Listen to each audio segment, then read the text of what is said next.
사랑하는 여러분, 한 성도님에게 예배 끝나고 나오는데 한 생명부재 사람이 찾아왔습니다. 정신이 온전하지 않은 듯 한참 동안이나 횡설수설하던 그 사람이 마지막으로 요구한 것은 단돈 20불이었습니다. 물론 그 성도님 주머니 속에는 20불이 들어있었지만 그런 사람에게 20불을 주는 것은 온당치 못하다고 생각했어요. 결국 그 사람에게 훈계만 하고 빈손으로 돌려보냈습니다. 그렇지만 그것으로 모든 것이 끝난 게 아닙니다. 돌아서는 그 사람의 쓸쓸한 뒷모습을 보는 순간부터 이 성도님의 마음은 편치가 않았습니다. 시간이 지나도 마음이 불편하기는 마찬가지였어요. 괴로웠던 그 성도님은 마치 다음과 같은 시를 썼습니다. 나는 오늘 한 사람 빈손으로 보냈습니다.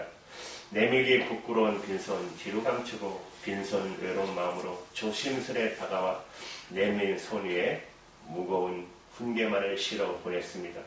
괜찮은 척 쓸쓸하게 걸어가는 낡은 뒷모습 위로 부끄러운 내 영혼의 메마름이 나타납니다. 그리고 계속해서 이렇게 시를 썼어요. 오늘 내게 사랑 없음을 봅니다. 그분의 이름은 사랑이란 분을 오늘 내게 사랑 없음을 보게 됩니다. 수많은 주변의 사람들의 사랑에 굶주리고 있건만 오늘 내게 사랑 없음을 보게 됩니다. 모두 이야기 속에 사랑 타령의 즐거움을 나누지만 오늘 내게는 사랑이 없음을 보게 됩니다. 정녕 내게 사랑 없음을 알면서도 오늘 내게 사랑 없음을 보게 됩니다. 오 사랑이여 당신의 사랑이여. 아니 여러분 생명부재 사람이 그것도 사지가 멀쩡한 사람이 찾아와서 땀 흘려 일할 생각은 않고 남의 주머니에 있는 돈 거저가기를 원한다면 인생 그렇게 사는 게 아니라고 그렇게 살아서는 안 된다고 따끔하게 집착해서 돌려보내는 것이 100번 옳은 일이 아니겠습니까? 그리고 툭툭 손 털고 모든 것을 잃어버리면 그만 아니겠어요? 그런데 왜 이 성도님은 그것을 잊지 못할까요? 왜 그렇게 그에게 단돈 20불을 쥐어주지 못한 것을 못내 괴로워하며 이처럼 자기 질책에 시를 쓰고 있을까요? 그 성도님은 주님께서 택하신 주님의 사람이기 때문입니다. 주님께서 택한 받은 그리스도인들은 세상 사람들이 당연하게 생각하는 것을 당연시 할 수가 없습니다. 그래서 때론 세상 사람들과 똑같이 행동하는 잘못을 저지르기도 하지만 세상 사람들과 달리 인해 그것을 후회하고 괴로워하며 자기를 질책하게 되는 것입니다. 그래서 자기에게 도움을 요청하러 온 사람을 훈계만 하고 빈손으로 돌려보낸 성도님이 그로 인해 마음이 아파하는 것이야말로 그가 주님께 택함받은 그리스도인이 되었음의 증거입니다. 사랑하는 여러분, 이 성도님처럼 후회해 보신 적 있으십니까? 여러분에게 한 편의 유머를 소개해 드리겠습니다. 이 그리스도인들을 조금 욕하는 그런 유머와 같아요. 네 사람이 배를 타고 가다가 갑자기 그 큰 폭풍을 만나게 돼요. 네 사람은 모두 합심하여 하느님께 도와주기를 큰 소리로 기도합니다. 그러나 폭풍은 더 거세지고 급기야 배가 뒤집힐 정도로 강한 폭풍이 불었어요. 큰 수로로 기도하던 네 사람은 약속이라 한 듯이 입을 다물었어요. 그 순간 모두 남이 듣지 못하게 속으로 이렇게 기도드리고 있었습니다. 하나님, 저 세 사람들은 버리실지라도 저만은 살려주실 줄로 믿습니다. 뭔가 그리스도인들을 욕하는 것 같은데 그래도 의미가 있어요. 그죠? 우리가 흔히 행할 수 있는 이기적인 기도의 행태입니다. 상대가 누구이든 내 경쟁자가 되는 사람이면 모조리 짓밟고 나의 목적을 성취하려는 것은 치열한 경쟁 속에서 조금도 이상한 일이 아닙니다. 전에 한번 들은 적이 있어요. 대략에 바설에 장사가 잘 되는 곳에 한 분이 찾아와 자기가 일을 하고 싶다고 여자분이. 그래서 6개월 동안 언니 누나 하면서 잘했대요. 6개월 지나서 그 옆에 가서 또 테리야끼를 차린 거야. 그대로 갖고 가서 그런 얘기를 하더라고요. 누가. 그래서 참 이건 아닌데 그것도 멀리 좀 떨어져 가서 차리시 왜 그 옆에 가서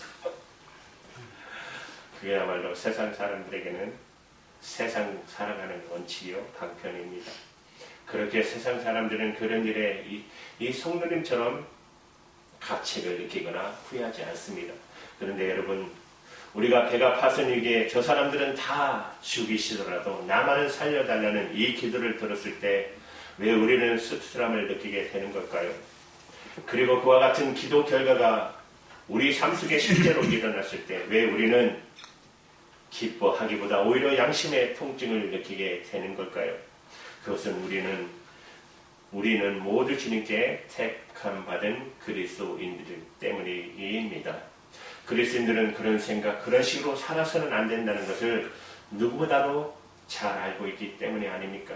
예수님께서 이제 십자가의 죽음을 목전에 두고 사랑하는 제자들과 마지막 만찬을 나누시던 주님께서 식탁을 물리치신 다음 겉옷을 벗고 수건을 허리에 두르신 후 대야에 물을 붓고 제자들의 발을 친히 씻겨 주셨습니다. 주님께서 그처럼 행하신 것은 제자들로 하여금 주님을 본받아서 발을 씻겨주는 자가 되게끔 주님께서 몸소 행하신 것처럼 서로 봉사와 섬김의 삶을 살게 하기 위함이셨습니다. 그리고 주님께서 본문 18절을 통해서 이렇게 말씀하십니다. 내가 너희를 다 가리켜 말하는 것이 아니라 나의 택한 자들이 누구인지 아미라. 주님께서 하나님께서 택한 자들, 진정 택함 받은 자들이 누구인지를 잘 알고 계셨어요. 그러나 다는 아니라고. 말씀하심은 이제 예수님을 배신할 여러분 아시죠? 가룟 유다를 두고 한 말씀입니다. 여러분 요한복음 13장 2절의 말씀을 보세요. 마귀가 벌써 시몬의 아들 가룟 유다의 마음에 예수를 팔려는 생각을 넣었더니 이 말씀에 대해서는 다음 기회에 상세히 살펴볼 기회가 있을 것입니다. 오늘 본문에서는 우리가 유의하지 않으면 안 될 것은 주님께 택함 받은 그리스도인들 어떤 사람이야 하는지 주님께서 친히 규정하셨다라는 사실입니다. 주님께서 친히 규정했다는 사실, 주님 보세요. 20절, 오늘 본문 20절을 통해 이렇게 말씀하고 계세요. 내가 진실로 너에게 이르노니 나의 보낸 자를 영접하는 자는 나를 영접하는 것이요 나를 영접하는 자는 나를 보내신 이를 영접하는 것이라. 주님께서 택함 받은 사람들이란 곧 하나님을 영접하는 자, 하나님을 영접하는 자는 하나님께서 보내신 예수 그리스도를 영접하는 자요, 예수 그리스도를 영접하는 자는 곧 예수님께서 보내신 자들을 영접하는 자들이라는 것입니다. 사랑하는 여러분, 주님께서 보내신 자를 영접하는 것이 주님께 택함받은 자임을 뜻한다면 주님께서 택함을 받은 우리 그리스도인들이 영접하지 않으면 안 될 주님께서 보내신 자란 도대체 누구일까요? 우리가 흔히 말하듯이 주님의 말씀을 가르치는 목회자들이나 선교사님들만 의미하는 것일까요? 만약 목회자나 선교사가 그렇게 말한다면 그것은 목회자나 선교사들의 교만과 독선입니다. 만약 평신도들이 그렇게 주장한다면 그건 그리스도인들로서 직무유기와 태만에 대한 자기 합리화일 뿐입니다. 주님께서 이렇게 말씀하고 계십니다. 여러분 마태복음 24장 14절을 보세요. 이 천국 복음이 모든 민족에게 증거되기 위하여 온 세상에 전파되리니 그제야 끝이 오리라. 여러분 마태복음 28장 19절 20절의 말씀 같이 읽을까요? 시작. 그러므로 너희는 가서 모든 족속으로 제자를 삼아 아버지와 아들과 성령의 이름으로 세례를 주고 내가 너희에게 공부한 모든 것을 가르쳐 지키게 하라. 계속해서 여러분 그 유명한 사도행전 1장 8절 말씀입니다. 오직 성령이 너희에게 임하시면 너희가 권능을 받고 예루살렘과 온 유대와 사마리아 땅끝까지 이르러 내 증인이 되리라 하시니라. 주님께서 이처럼 모든 족속, 모든 민족, 땅끝까지 이 복음이 전파되기를 원하시는 것은 이 세상의 모든 사람을 사랑하시기 때문입니다.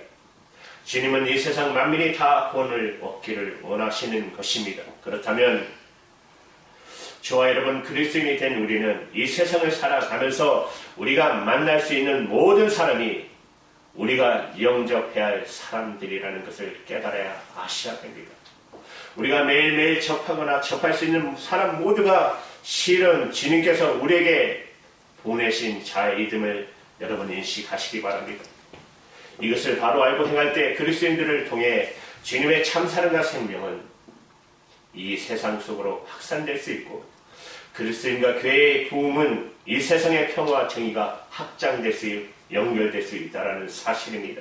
그러므로 무엇보다도 그 같은 사명과 행동 속에서 그리스도인들은 주님께 선택받은 자답게 그 인격과 마음과 영혼이 강건하게 바르게 세워져 갈 수가 있을 것입니다.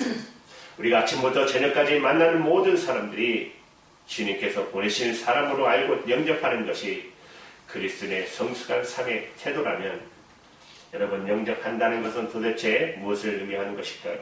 쉽게는 받아들이는 것을 의미합니다. 내가 생각하는 모습이 아니라도 나와는 다른 생각을 품고 있다 할지라도 그 사람들이 나에게 불의한 일과 악을 강요하지 않는 이상 그 사람을 받아들이는 것입니다. 그 사람을 수용하는 것입니다. 그 사람이 가지고 있는 모습, 그 사람의 생각, 그 사람의 뜻을 있는 그대로 존중해 주는 것. 그러나 여러분, 한 단계 더 깊이 들어가면 영접한다는 단어는 담당한다는 뜻을 가지고 있습니다. 여러분, 마태복음 8장 16절의 말씀에 17절 말씀에 이렇게 증거하고 있어요. 같이 볼까요? 시작. 점을 낸 사람들이 귀신들 자를 많이 데리고 예수께서 말씀으로 귀신을 쫓아내시고 병든 자를 다 고치시니 이는 선지자 이사야의 말씀에 우리 연약한 것을 친히 담당하시고 병을 짊어지셨다 함을 이루려 하심이더라. 여기에서 주님께서 말씀하신 말씀, 우리 연약함을 친히 담당하셨다는 단어가 바로 영접한다는 헬라어의 남반어입니다.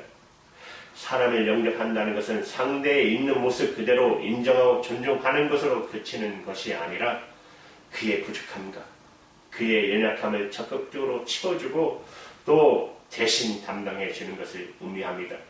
사랑하는 여러분, 마치 주님께서 저와 여러분 우리의 부족함을 채워주실 뿐만 아니라 죄와 사망의 울에 빠진 우리의 연약함을 친히 담당해 주시기에 십자가를 지신 것처럼 주님께서 택함받은 그리스도인들이란 여러분 이것을 이미 알고 있는 사람들입니다.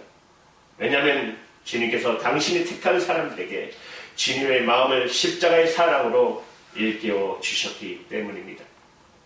그래서 우리가 주님의 마음을 두려시하고 도움을 간구하는 자의 연약함을 담당하기를 외면하고 거부하면 돌아서는 그 순간부터 우리의 마음은 고통스럽게 불편해지게 되는 것입니다. 내 주위에 있는 수많은 사람들을 짓밟고 주머니가 터지도록 목적을 성취했다 할지라도 그로 인해 얻은 만족은 순간적일 뿐이니 그리고 인내 우리 마음을 쓸쓸해지고 말할 수 없는 죄책감과 무력감에 빠져버리고 말게 되는 것입니다. 왜 그럴까요? 그것은 주님께서 원하시는 그리스도에서 갈 길이 아니기 때문에 취한 행동이 아님을 분명히 알고 있기 때문에 그래요. 그 반면에 내 주머니가 텅 비어 있어 물질을 나누는 못할 망정 마음이라도 진심으로 상대의 연약함을 담당하고 나누려고 할 때 우리 마음속에는 말할 수 없는 큰 기쁨과 새로운 힘이 솟구치게 되는 것입니다. 왜? 우리 마음에 그리스도의 사랑으로 가득 차 있기 때문입니다. 우리는 모두 주님께 택함받은 그리스도인들입니다. 그렇게 우리는 매일매일 만나는 사람들과 어떤 관계를 맺으며 살아가야 할지 잘 알고 있을 것입니다. 그렇다면 우리 앞에 두 가지 길이 있을 수 있습니다. 하나는 모든 사람을 영접함으로 진리가 주는 기쁨 속에 사는 길이요. 또 하나는 내 감정대로, 내 욕망대로 사람을 대하느라 늘 후회하며 괴로운 심정으로 살아가는 길입니다. 여러분은 지금 어떤 길을 걷고 계십니까? 지금 걷고 있는 자신의 길에 대하여 정말 진지하게 생각해 보신 적이 있으십니까? 여러분의 인생은 단 한 번밖에 없는 기회임을 알고 사십니까? 정말 인생은 단 한 번뿐이라는 사실을 믿고 계십니까? 우리가 정말 진실로 우리 인생이 단 한 번뿐임을 알고 믿는 자라면 내 감정대로, 내 욕심대로 사람들을 함부로 대하고서 날마다 후회하고 괴로워하느라 그 한 번뿐인 인생을 의미 없이 날려버릴 수 있다는 사실입니다.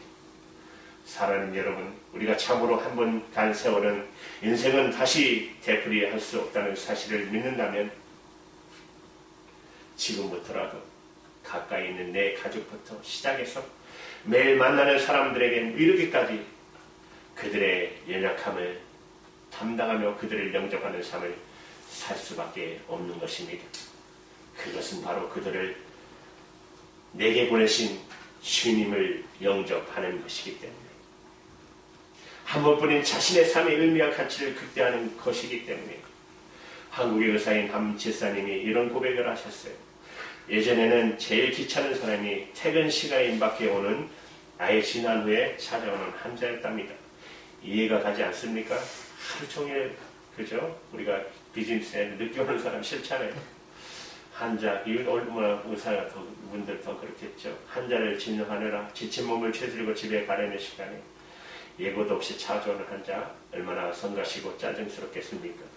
그런데 주님을 믿는 크리스천이 된 지금은 그런 환자들도 따뜻하게 맞아준다고 합니다. 그 이유는 그 사람이 바로 예수님일 수도 있다는 생각 때문에. 그분은 늦게 온 환자의 연약함을 담당해 주면서 실은 예수 그리스도를 영접하고 있다는 사실입니다. 그래서 그의 삶은 그리스도의 안에서 날로 향기롭게 성숙해 가고 있다라고 그렇게 말씀을 하셨더라고요. 제가 젊은 시절, 저는 참 그래요. 하는 사역을 주시는데 어르신들을 참 많이 섬기게 하신 것 같아요.